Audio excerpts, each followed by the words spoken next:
Bueno, mi nombre es Gladys Estela Lois. Soy de la generación del 70. Soy expresa política de la última dictadura militar argentina. He nacido en el seno de una familia que vivía en un pueblo, en una población pequeña de la zona del noroeste santiagueño. La característica de la zona, en una población muy chiquita, es forestal, y el trabajo central de la zona fueron los obrajes forestales. Así que la composición del pueblo donde yo he nacido, que es donde transcurre toda mi infancia y bastante entrada a mi adolescencia, antes de que yo venga a terminar mis estudios secundarios en las ciudades de la provincia, es una población que tiene muy poca cantidad de docentes, empleados de ferrocarril mínimo, empleados de la policía. Debe haber habido una especie de comisión municipal. Todo el resto de la gente era obrero de hacha, tractoristas, cargadores y administrativos de lo que era la actividad forestal central, que eran los obrajes. ¿Cómo se llama el pueblo? El pueblo donde yo he nacido se llama Campo Gallo.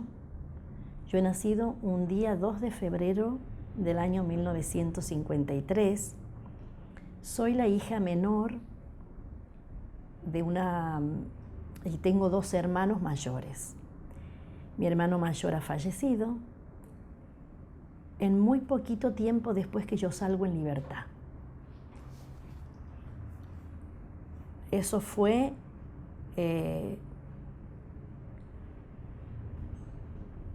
impactante en el proceso de recuperación de mi libertad, porque me hizo ver otros dolores que la libertad daba, que no ocurrían prácticamente dentro de la cárcel. No existía ese tipo de muerte.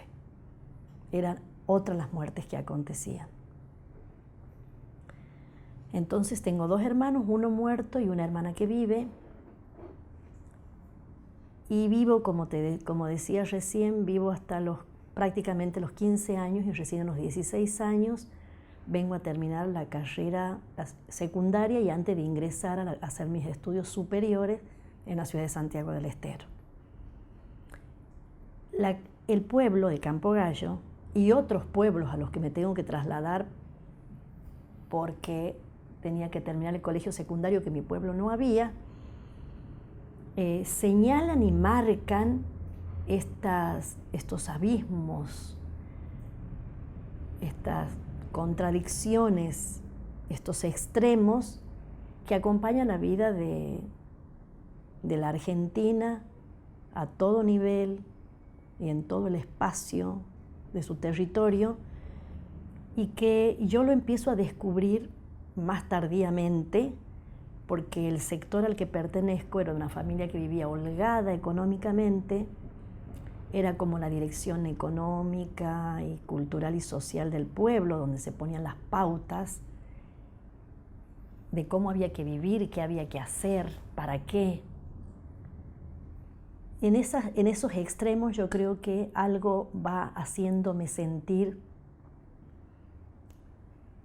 la desigualdad y la pobreza. Yo recuerdo episodios de mi infancia en los que organizaba a mis primas chiquitas para llevar lo que en ese momento y después abandono, que era un sentimiento de caridad, a recoger indumentarias y alimentos para ir a entregarle a la siesta, cuando los padres no nos veían, a los niños de detrás de la vía. Detrás de la vía marcaba esta separación que atravesó siempre la vida de muchos. Detrás de la vía era un espacio geográfico, pero también un espacio socioeconómico. No se iba para atrás de la vía. Cuando vengo a estudiar a Santiago del Estero, termino mi secundaria, inicio mi carrera, inicio la carrera de filosofía, y entro en contacto con una cantidad de estudiantes de distintas provincias y de distintas disciplinas que se especializan en distintos tipos de áreas de conocimiento, y mi vida termina de dar un vuelco material de 180 grados, ¿no? O sea, creo que alguna de aquellas cosas que se vislumbraban en mi infancia terminan de tomar forma material, o sea, cambian mi existencia. Yo tenía una vida de una persona de clase media que vive con cierta comodidad y que tenía accesos que no estaban negados ni vedados económicamente. Y empiezo a tomar contacto y a escuchar música y a leer cosas como poesía, como teorías, que van modificando mis opciones y mis elecciones de vida. Empiezo a separarme de los lugares a donde iba a bailar, con los amigos con los que salía, frecuentaba. Abandono mi cómodo proyecto de casamiento, que estaba muy bien pensado y muy bien planificado, y empiezo a mirar la vida poquito a poco de manera más política que romántica. Aunque el romanticismo nunca nos abandonó a los de nuestra generación. Digo este tema de cómo mi vida personal y mis opciones de vida existenciales y cotidianas han ido tomando una forma política, y cuando te digo política estoy hablando de acciones que tienen que ver en el espacio público y que producen algunos efectos que han sido duraderos. En mi práctica de estudiante empezamos a organizarnos con una agrupación estudiantil que toma parte en las elecciones de un centro de estudiantes. Yo te voy a describir lo que es el lugar donde yo estudiaba, como para que se pueda ver de qué modo eran los años 70 en la provincia de Santiago del Estero, en la ciudad de Santiago del Estero. Bueno, tomo parte de un centro de estudiantes, ganamos el centro de estudiantes, a un grupo de oficialistas,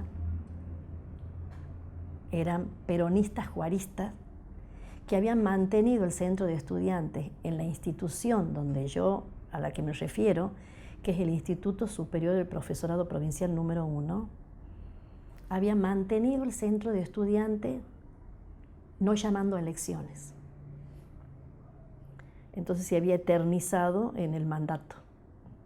No había ningún reglamento que nos permitiera que eso termine. Bueno, yo entro a estudiar en el año 71 y nos vinculamos de manera inorgánica, puedo decir, porque no teníamos militancia como grupo, sino como inquietudes que teníamos, viendo esto que yo en mi pueblo había visto, estas separaciones tajantes, y las volví a encontrar de otra manera, pero con el mismo principio.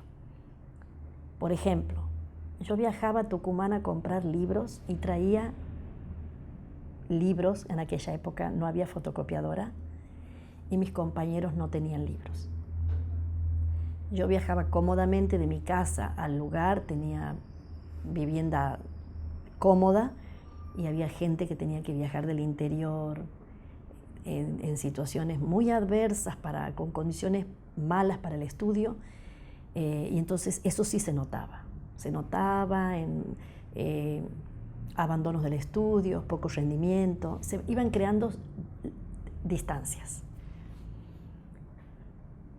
Bueno, algo de ese sentido de que yo creo que se transmite herencias de experiencias de resistencia, le llamo yo, o de núcleos de sentido de humanidad que se transmiten a través de las vidas familiares aunque no sean de modo explícito, sino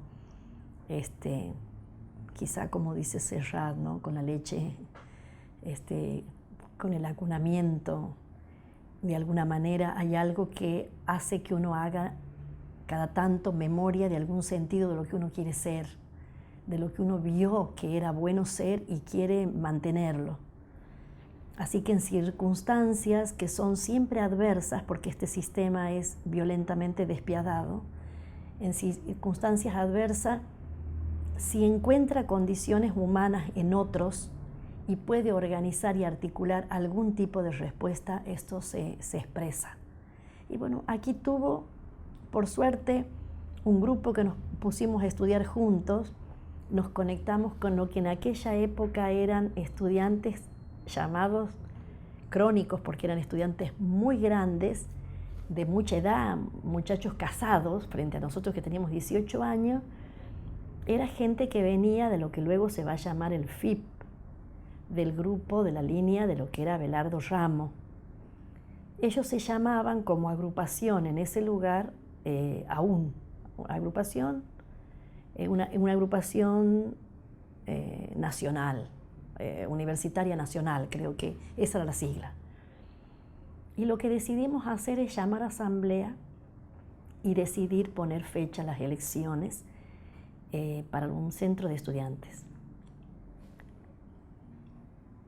En la vida diaria, cotidiana, en el hacer, todos los actos son inocentes, inofensivos aparentemente, porque lo único que uno hace es una asamblea, confeccionar una lista, ir a elecciones. Todo eso es parte de lo normal, ¿no? A veces la envergadura de eso es el efecto que produce cuando lo otro advierte que eso puede llegar a ser atentatorio del poder que hasta el momento tiene. No puedo decir que nosotros tuviéramos un pensamiento estratégico, de político estratégico a los 18 años cuando ganamos el centro de estudiantes. Concretamente queríamos tener un mimeógrafo y hacer apuntes y tener boleto universitario, ¿no? Eso es de una envergadura para otros que provocó la virulencia de una represión. O sea, nos reprimían en el mismo profesorado, en las asambleas que hacíamos, entraba la policía, nos tiraba gases, nos llevaba detenidos a la policía. En un año 72 en que el país estaba ya con la dictadura de la NUCE, que era la última de esta dictadura que empezó con Onganía. Esto en el año 72, digo, ¿no? Cuando ganamos nosotros las elecciones. Pero ocurrió mucho en ese año 72, particularmente en mi vida. O sea, abandono totalmente un proyecto de vida burguesa por la comodidad que eso suponía y en una toma de facultad que no fue pensada como toma de facultad, sino que fue pensado como un acto en el que íbamos a repudiar el golpe a Arturo Illia, perpetrado por Onganía. En ese momento, a diferencia de lo que hacemos hoy, en ese momento nosotros hacíamos actos relámpago. Ese era el modo que teníamos de manifestar nuestra disconformidad y nuestra rebeldía frente a lo que pasaba. Hacíamos un acto en una esquina, nos dispersábamos, íbamos a otra esquina, nos dispersábamos y ya teníamos las consignas para hacerlo. No teníamos celular y no teníamos internet, Face, correos electrónicos. Entonces los modos de la comunicación eran muy de la época, ¿no? En un Santiago del Estero muy chiquito, con una población estudiantil universitaria mínima, reducida. No todo el mundo tenía acceso a los estudios universitarios. Así que de los 300 alumnos que seríamos 500, y estoy sumando una universidad que era privada, una facultad que dependía de Córdoba, que era la Facultad de Ingeniería Forestal, y un profesorado que tenía las 4 carreras y que en ese momento su nivel era excelente. Estos 300 nos conocíamos. Era casi la militancia de izquierda en ese momento. En el año 72, el 28 de junio, nosotros hacemos un acto relámpago. Nos dispersa el ejército y la gendarmería a caballo. Y entonces cuando nos rodean a nosotros, cada uno se dispersa, entra a correr y algunos entramos en una facultad que funcionaba en el colegio de Belén y que la noche esa se conoció en Santiago del Estero como el Belenazo. Casi 300 estudiantes entramos en esa facultad y uno de los compañeros empieza a tratar de pactar por el teléfono de la facultad, teléfono fijo, para que nos dejen salir a todos nosotros sin que nos lleven a prontuariarnos en la jefatura de policía. Bueno, tengo que decir que en ese momento la negociación corría por el lado de que querían largar a todos los compañeros estudiantes peronistas y a los que no fuéramos peronistas llevarnos a la policía.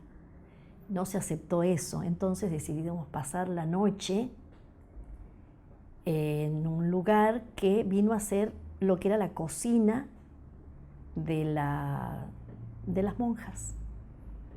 Pernotamos esa noche ahí y ahí conocí al que iba a ser el papá de mis hijos. Pasamos toda esa noche, yo recuerdo que hacía mucho frío, estábamos desabrigados, muchos compañeros salían subiendo a la torre de la iglesia para ver si se habían dispersado la caballería. No pasaba nada, entonces teníamos que esperar que amanezca para poder salir de ahí, cosa que no ocurrió. Lo que ocurrió es que nos llevaron en los camiones de la policía a la jefatura, a la central, que quedaba al frente de la plaza. Y en ese momento todo el colegio, muchos de los colegios, del colegio secundario, muchos, esperaron nuestra salida desde la mañana hasta la tarde, porque iban, obviamente nos iban identificando, dejando nuestros antecedentes ya puestos como personas peligrosas para el sistema, y íbamos saliendo.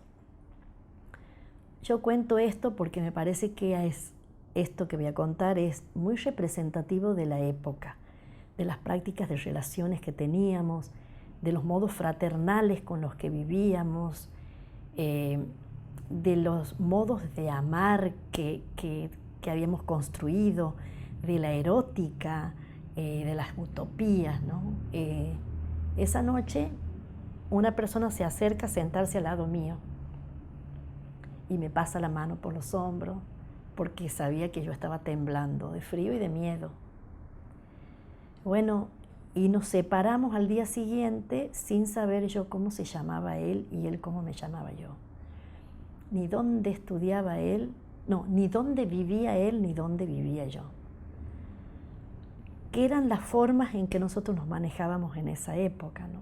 Sabíamos pocos de las cosas que hoy parecieran tener más importancia. De qué familia sos, dónde vives. Por ahí pasamos toda la noche conversando y nos fuimos sin saber cómo nos llamábamos. Luego, a la semana de eso, salí a buscarlo. Y no sabía ni su nombre ni dónde vivía, pero lo mismo lo encontré.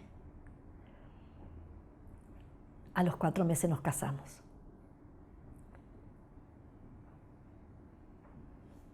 Y a los 2 años nos detienen, a los 2, un 2 de febrero del 75, y yo estaba embarazada. Mi primer hijo nace en la cárcel. Lo tengo 9 meses conmigo y me lo lleva.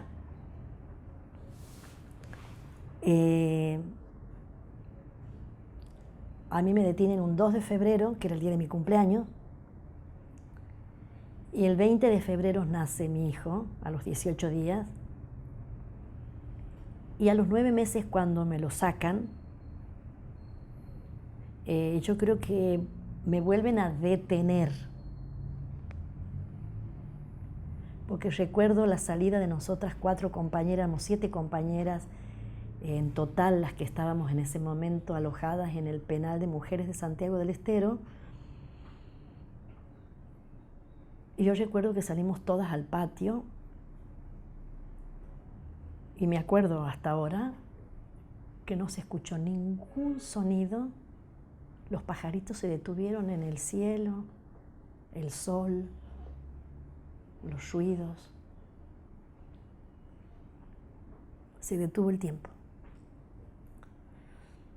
No quiere decir que lo hayas recuperado, ¿no? Eso no se recupera más. Se encuentran modos de restituciones, pero no hay reparación.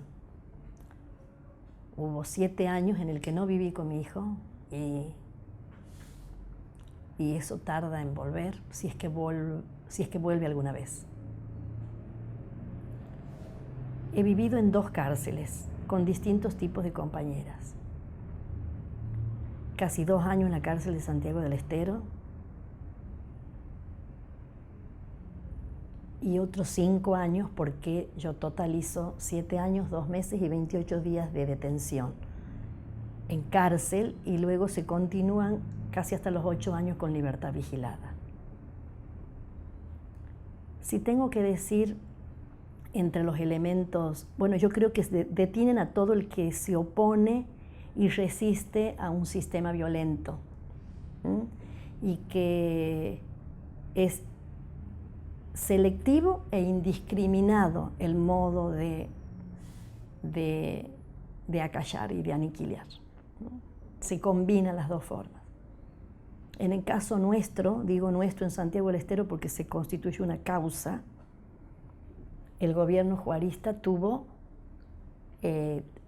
razones para poder producir las detenciones que produjo en el año 75, antes del golpe militar. O sea, tengo una explicación política de por qué él lo hace.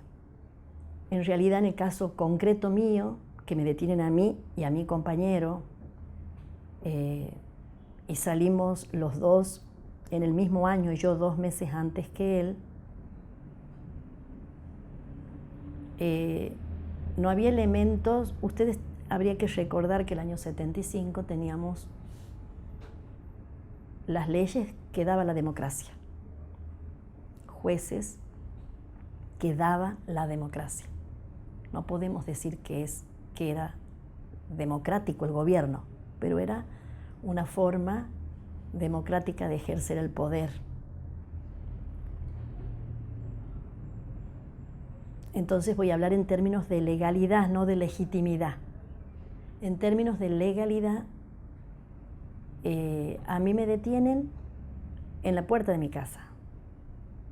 Yo bajaba, estaba festejando mi cumpleaños y bajaba a despedir a mi sete, que se iba cuando llega la policía y yo le hago una seña a ella porque se asusta al ver que venían 2 señores y yo le digo que no pasaba nada porque en realidad siempre sigo pensando que no tenía por qué detenerme.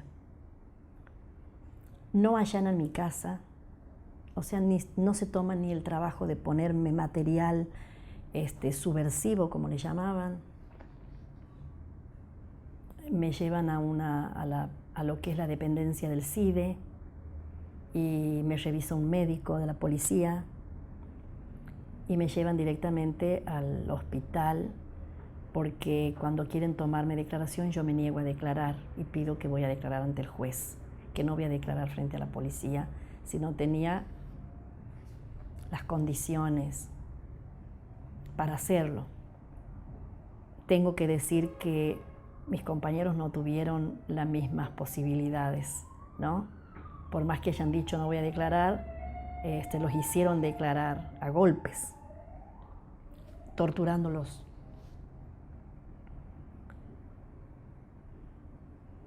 El gobierno juarista tenía interés en tener presos políticos y entonces, en el caso mío que no había declaración, no había allanamiento, no había material, contaban con una solicitada que yo había hecho en la que denunciaba que en las inundaciones de la provincia de Santiago un año antes, en el año 1974, además está la solicitada y la tengo, la recuperé 30 años después, es una solicitada en la que yo denuncio lo que estaba pasando en lugares en donde había damnificados de la inundación, ¿no?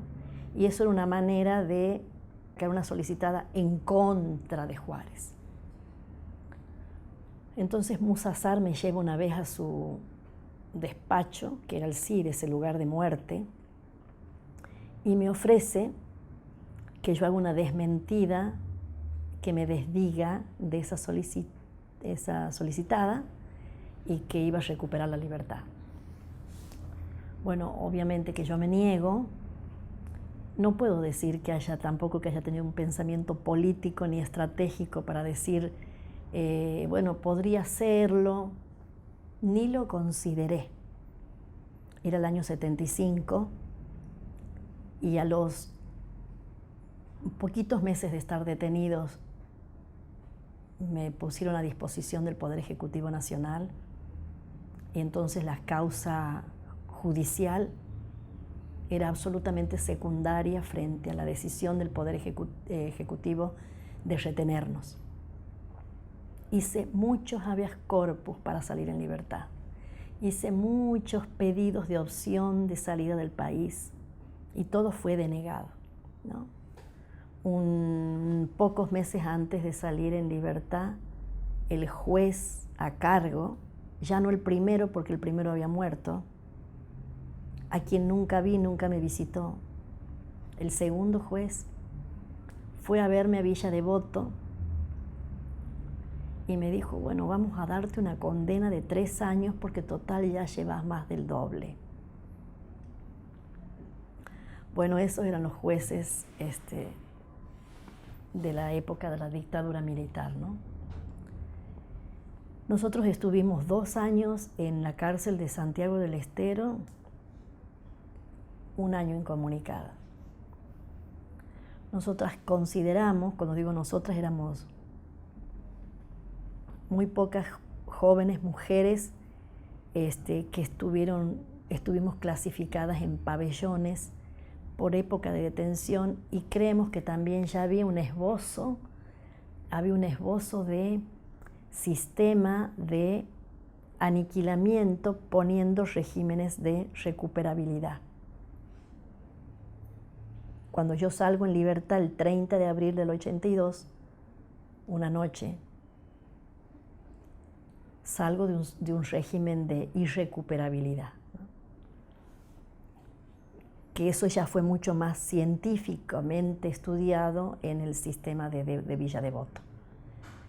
Pero en el caso nuestro, nosotros hemos considerado que ya en el año 74, octubre del 74, empieza a cambiar el trato carcelario que tenían, octubre del 75, cambia el trato carcelario con nosotros, el tipo de requisas, el retiro de material de lectura, la alimentación, eso se va agudizando desde octubre del 75 y directamente con el golpe militar nos encierran y no es una metáfora porque además nos empalan, ponen ladrillos en las ventanas. Mucho tiempo después volví a pasar una y otra vez por esa cárcel y seguían los ladrillos en las ventanas.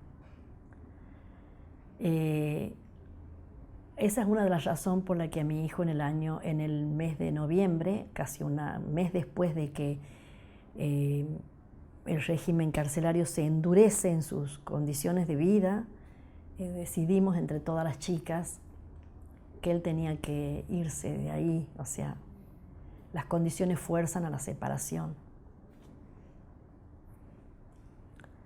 Cuando lo vuelvo a ver, caminaba y hablaba y bueno, ocurrió en el medio que en esos tantos años que fue la detención, que mi mamá muere y que él es el único que está con ella cuando ella muere, que es el único que pide auxilio. Tenía 4 años y medio. Mi mamá no me espera y bueno, y produce una separación nueva en él, ¿no? Así trágica, primero su mamá y luego su abuela. Mi papá sí me espera y me acompaña en el proceso de reconstrucción familiar, identitario le llamo yo, ¿no? Salir y tratar de saber quién quiero ser. Había sido una estudiante de filosofía que se le interrumpe los estudios en el año 75, en el último año terminando la carrera, 75, y la puedo retomar 10 años después en el 85. Me recibo y sigo estudiando. Hago otras carreras de filosofía, licenciaturas, especializaciones, maestrías. Sigo estudiando. Yo creo ahora, poniendo una reflexión sobre eso,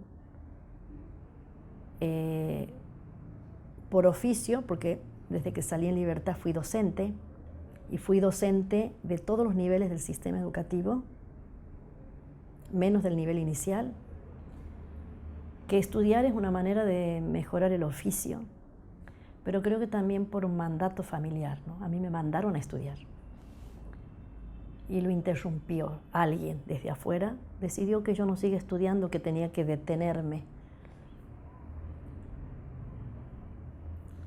Mi inserción entonces es laboral, pero al mismo tiempo es vuelta a un pueblo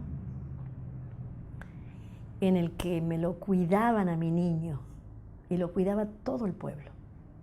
O sea, yo salgo a un lugar que es amigable para mí y para mi compañero, porque mi niño era el hijo de Gladys Lois, presa política. No estaba tapado, eso no había censura en eso. Voy con vigilada y con una fuerte presencia de mi familia cuidándome aún frente a la misma policía, ¿no? Y mi familia intenta aun cuando no compartiera mis ideas, de compensar muchas de las cosas que yo hubiera querido hacer. Siempre recuerdo que en la primera velada de la escuela, teniendo yo familia en la escuela primaria, me hicieron ensayar y bailar Juana Azurduy. Yo, presa política, ex presa política, bailando en un pueblo, vestida de rojo y con tacuara. La Juana Azurduy era estas paradojas que ha tenido el sistema dentro de tanta represión. Había lugares en los que parecía que uno tenía un espacio para poder volver a saber qué quería ser, qué quería hacer. En mi pueblo, Campo Gallo, Libertad Vigilada, hasta el año fines del 82, yo empiezo a trabajar en la escuela primaria en el año 84 y en el 85 regresamos a Santiago, a que yo termine mis carreras. Yendo al periodo previo a tu detención y posterior a tu libertad, hay una línea, digamos, de continuidad que es el juarismo en Santiago del Estero. ¿Cómo caracterizarías vos al juarismo? Es decir, teniendo en cuenta tu militancia en los 70 y tu experiencia posterior, ¿no?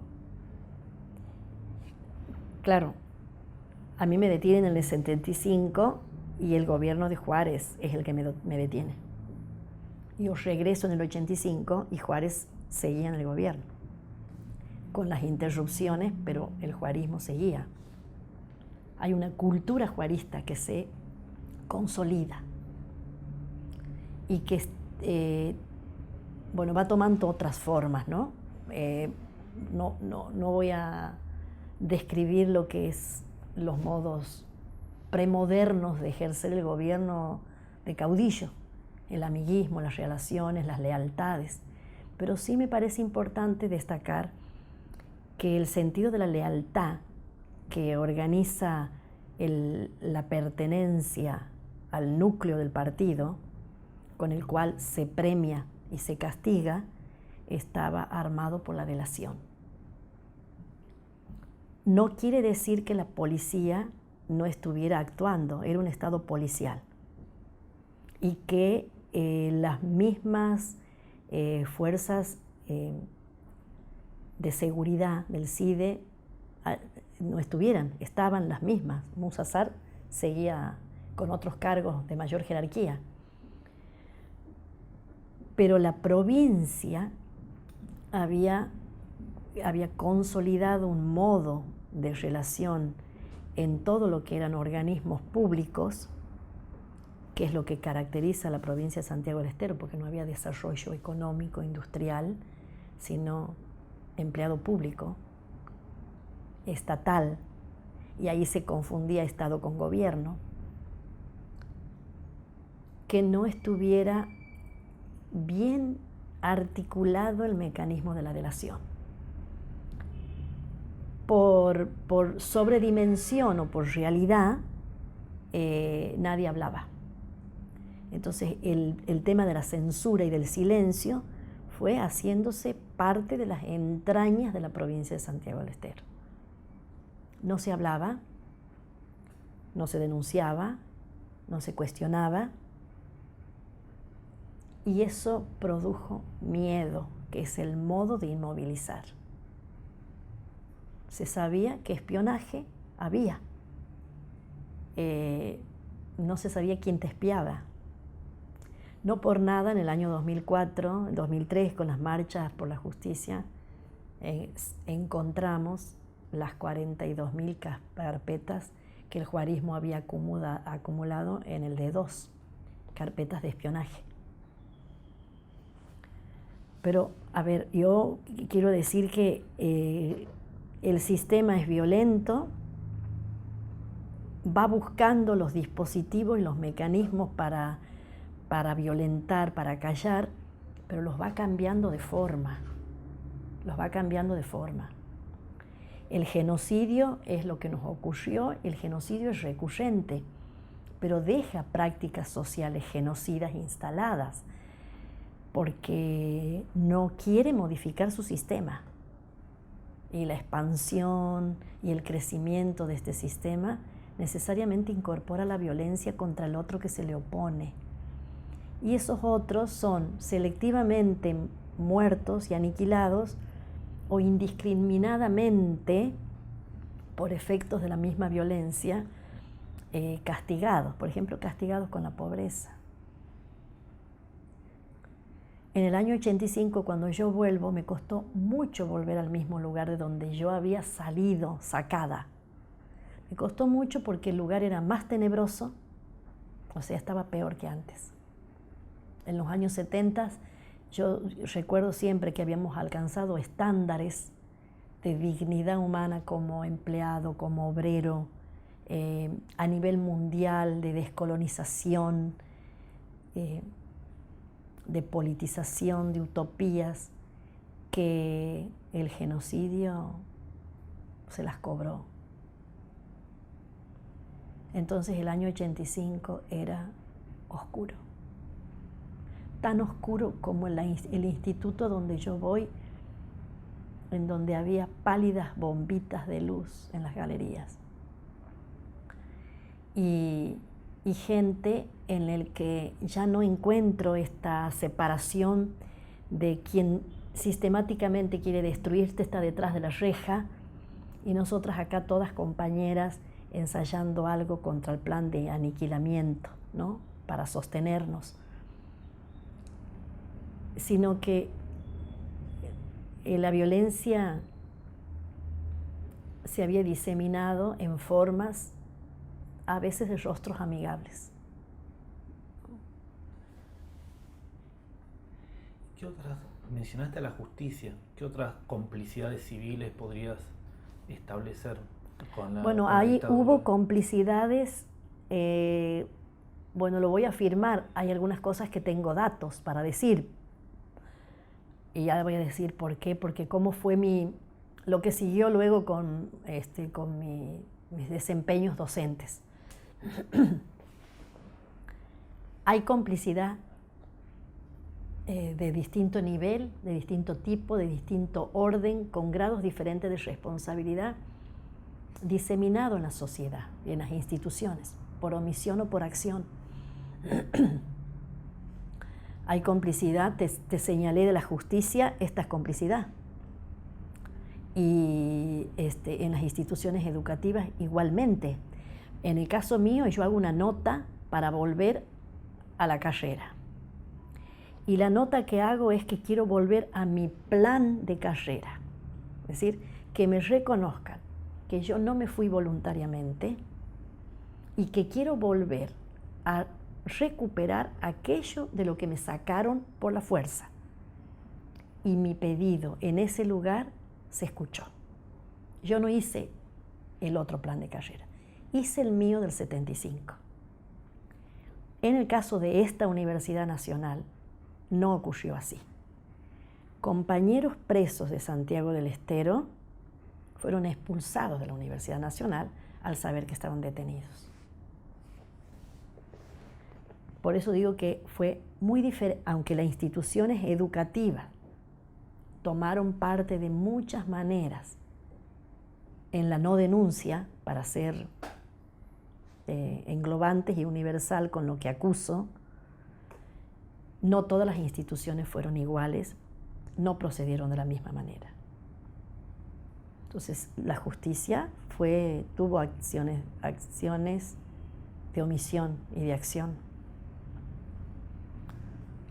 No fue posible juzgar el genocidio hasta el año 2004, que en razón de las marchas de cada viernes, llegó un momento en que a nivel nacional el clamor se escuchó de todas las instituciones intermedias acá y hubo una intervención que en ese periodo permitió instruir la primera causa por delitos de lesa humanidad en el juzgado federal.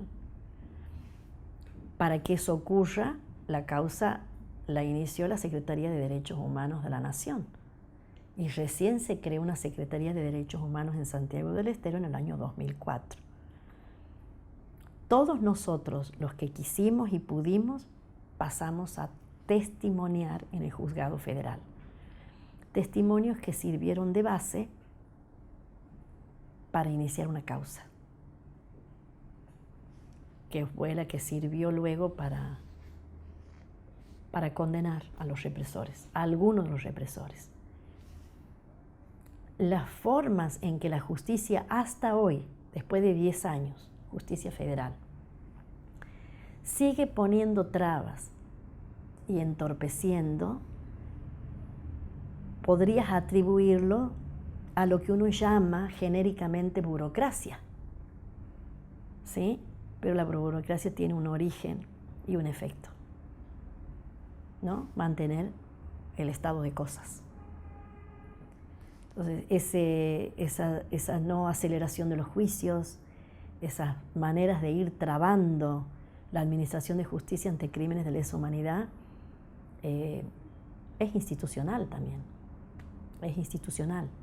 Todo lo que se ha ido haciendo es en un proceso de recuperación de la calle y la palabra de los expresos políticos y que la iniciaron y la mantuvieron las madres y las abuelas. Y algunos organismos de derechos humanos como APDH, Liga, etcétera, etcétera. Pero quiero decir, nosotros somos los sobrevivientes del genocidio y con lo que vimos, escuchamos, pudimos hacer denuncia que tenga carácter probatorio para el enjuiciamiento y la cárcel del genocida. Pero no es fácil recuperar la palabra. La palabra tiene esta soldada muy solidariamente con la reconstrucción de tu identidad y que es dialéctica en el sentido de quién te escucha, cómo te escucha, para qué te escucha y para qué hablas, con qué propósito lo haces y qué miedos eludes y qué corajes vas ganando para poder hablar. Yo recuerdo 2 episodios de mi vida en las que no me salía la voz. Y lo voy a vincular con otra cuestión que es la represión, y la tortura tiene efectos duraderos. Y el cuerpo los recibe. Aunque irracionalmente elabore algunas respuestas, yo tuve mi hijo en la cárcel y tuve 7 años de amenorrea de guerra. Salí y lloré sangre. Más de 7 años. Mi segundo hijo fue un milagro. Ni emocional ni físicamente podía tener mi segundo hijo en libertad. En alguna parte del cuerpo te pegó la tortura y el genocidio, más que en otro. Pero en todo nos pegó en la palabra y en la voz. Porque el mandato que teníamos en la cárcel era: de acá salen, locas o mudas. Si no logramos que salgan locas, se tienen que olvidar de lo que vivieron aquí, porque no tienen que contar. Y yo creo que de alguna forma todas nosotras nos hemos hermanado en salir a contar. La cuestión es que no sabíamos que no había oídos para escuchar. No había oídos para escuchar y que era mucho más complejo recuperar la palabra. La palabra se recupera cuando vos sentís que lo que dices tiene sentido para vos y para el otro. Si no, no tiene sentido hablar. Bueno, yo en mi pueblo me pidieron que dé un tema de lo que era mi especialidad. O sea, era un tema que yo sabía mucho. Y me paré frente a mis colegas, era mi primer año de ejercicio en la docencia, y no me salía la voz. No me salía el sonido de la voz. Fue tremendo, porque yo me daba cuenta la solidaridad de la gente que me quería escuchar y hacía esfuerzos para que yo hablara, pero a mí no me salía la voz. Me salía un sonido y me enmudecía. Porque uno habla en nombre de alguien. Y ya no estaban ni mis compañeras, ni mi proyecto de los 70, ni aquellas utopías. Y uno no sabe lo que el genocidio dejó en el tejido social. No sabe quién es. Tampoco sabes qué vas a elegir, ni qué camino vas a seguir, hasta que vuelves a ir encontrándote con ese núcleo que vos querés armar de dignidad en el camino, y es un proceso muy complejo y muy doloroso. Porque humanamente no tiene que ver con el dolor físico, que bueno, obviamente yo lo sentí por lo que me pasó corporalmente a mí, pero es doloroso porque hay mucha violencia para hacerte lugar. El cuerpo ocupa un lugar en el espacio, y si no hay lugar, es doloroso hacerte lugar, de acuerdo a cómo vos quieres honestamente ser.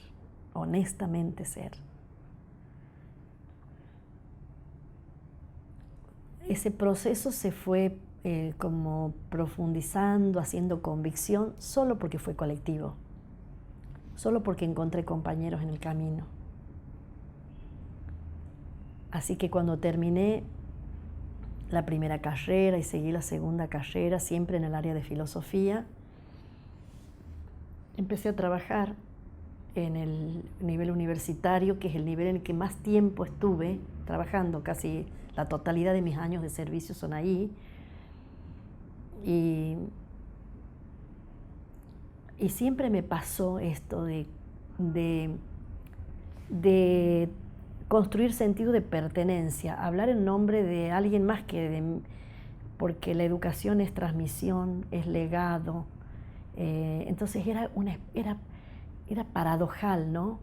Nosotros éramos subversivos a los que había que temer,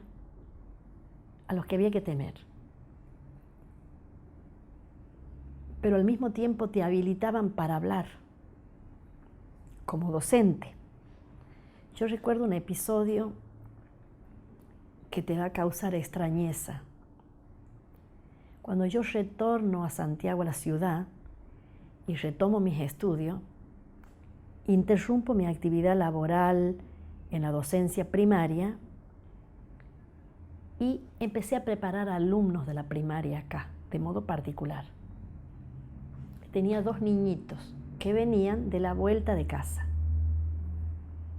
Y un día pasa una compañerita más chica que yo, que había sido detenida a los 16 años, y me dice: Gladys, ¿vos sabés quiénes son esos niños que vos estás preparando, dándoles clase?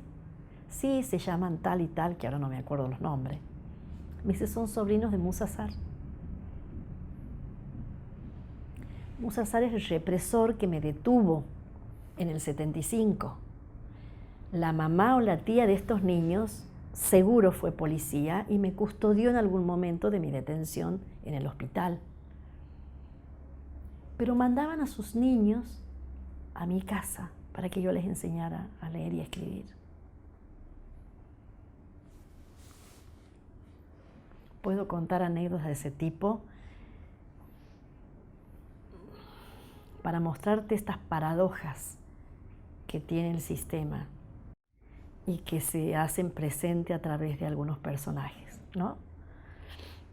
Bueno, este sistema educativo me fue habilitando porque tuve la suerte de trabajar en un lugar con algunos colegas que hicieron posible eso. Hablar sin censura, en una escuela donde se podía hablar sin censura. Y en el año 2003, acá en esta universidad, iniciamos, por iniciativa de varios compañeros, lo que es la Cátedra Libre de Derechos Humanos. Pero para entonces ya mucho trabajo de recuperación había corrido. Mucho camino. Por ejemplo, las marchas por la justicia de los viernes del año 2003 en Santiago del Estero, por los crímenes de Leila y Patricia, era una marcha por las chicas, el doble crimen de la dársena. Pero en un momento nosotros discutimos si empezábamos a salir con los carteles de los desaparecidos. Y eran primero carteles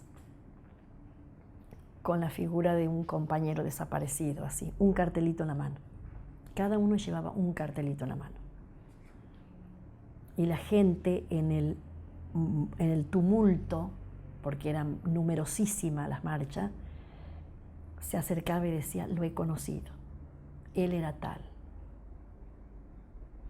Hasta que hoy podrás ver los 24 de marzo y los 10 de diciembre que las marchas que se hacen desde la plaza al monolito de los desaparecidos, va adelante la enorme bandera de los desaparecidos. Ese proceso no es pasar del cartón a la bandera, es un proceso que tiene legitimidad en una práctica que se sostiene de muchas maneras y que tiene muchos costos. O sea, nada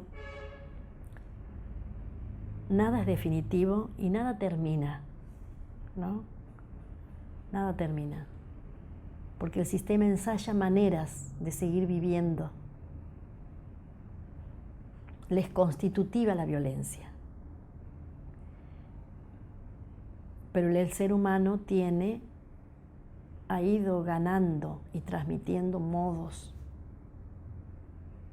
de preservar su sentido de la dignidad y de lo que quiere, de lo que quisiera hacer, de lo que quisiera legar. La cátedra hoy de Derechos Humanos en esta universidad tiene un grado de visibilidad que jamás se me hubiera ocurrido en el año 92 cuando ingresé acá, ¿no? Acá entro posterior a mi trabajo en una universidad privada. Y el trabajo que hacemos es explícitamente para construir insumos para la justicia, para que la justicia pueda juzgar crímenes de lesa humanidad. O sea, hay convenios con Fiscalía, proyectos de extensión sobre genocidio y sobre enterramientos clandestinos en la provincia. Pensar que esto institucionalmente se pudiera recuperar no era algo que uno pudiera pensarlo, pero que si no lo empezaba a hacer tampoco lo iba a lograr. No hay una línea racional y evolutiva que va a decir que las cosas van a terminar así. No, es visceral, es de convicción, es algo que te lleva a hacer para que no te pierdas. Yo también creo que en mi caso particular tiene una fuerte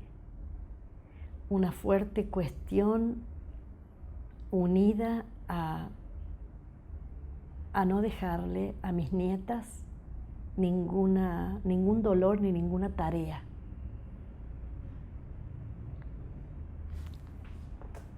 La represión y el secreto y la violencia se transmite. Se transmite como trauma, se transmite como herida, se transmite como amputación de una destreza, algo que no se puede hacer. Está el silencio. Yo he recibido un legado de mi sete y yo quiero ser esa abuela para mi nieta, que es la hija de mi hijo nacido en cautiverio. Bueno, creo que eso es lo que me mantiene, lo que me sostiene, lo que le da sentido, ¿no? Me hace trascender a cuestiones que a veces cuestan sobreponerse, porque son muy cercanas las maneras de desactivarte y de llevarte a la inmovilidad están muy cercanas a nosotros, de maneras aparentemente inofensivas.